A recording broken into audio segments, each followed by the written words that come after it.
the Battle of Agincourt here. The story. After Henry V had landed in Normandy with his army and taken the town of Harfleur, he marched on to Agincourt where the French army was waiting for him.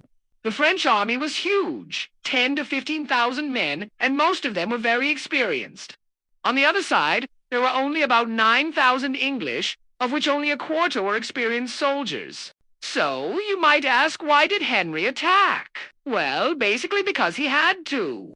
See, his army was low on supplies, and the longer he stayed in France, the more difficult it would be to get more supplies to them.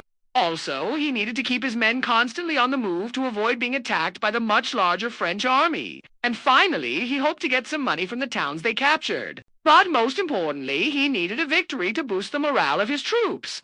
The French king, Charles VI, on the other hand, was desperate to get rid of Henry. Ever since he'd heard that the English had landed in Normandy, he'd been planning to crush them. But he kept postponing the attack because he wanted to wait for his brother, the Duke of Burgundy, to join him with more troops. But Burgundy never came. And when Charles got the news that Henry was marching on Agincourt, he thought it was a trap. He didn't want to fall into it.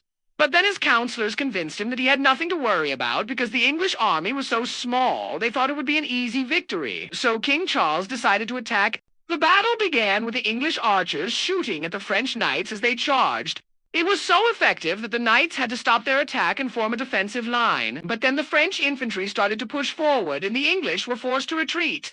And this is when the English longbow really proved its worth. While the longbow could shoot down a charging knight like a bowling ball, it was even more effective against infantry. The English shot down so many French soldiers that the ground was soon littered with corpses.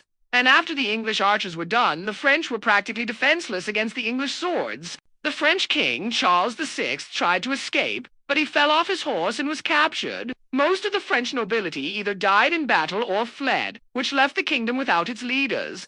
Henry V, on the other hand, had won a great victory, but his army was exhausted, and he had to get them back to England before they all died of exhaustion or disease. So he didn't follow up on his victory. In fact, he didn't even bother to take Paris. He just went back to England, and that was a huge mistake. For more royal blunders, including how Henry V lost the throne of England, stay tuned.